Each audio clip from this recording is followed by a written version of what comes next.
او یگانه شخصی است که همین دستگیری جوانان ایجادکاران نوخلمان بوده یگان چیز دریغ نمی‌دارد.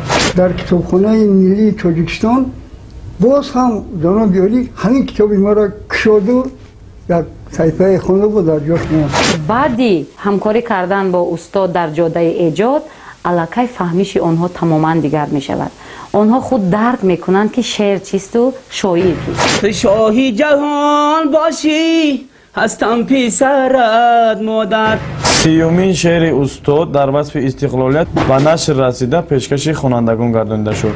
رهبر کارخانه گفت که کاغذ را حیف نک خلیفه. тоғсанов муҳаммадзариф санаи 5 декабри соли 1951 дар деҳаи бобоюнуси ноҳияи собиқ қизилмазори вилояти Колоб, ҳозира ноҳияи Темурмалики вилояти Хатлон чашм ба олами ҳастӣ кушодааст.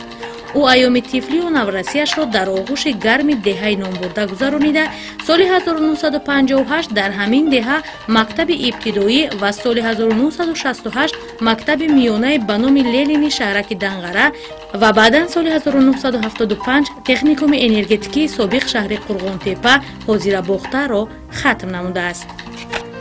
нахуст фаъолияти кориашро аз коргоҳи кӯстои шаҳри Колоб оғоз кардааст.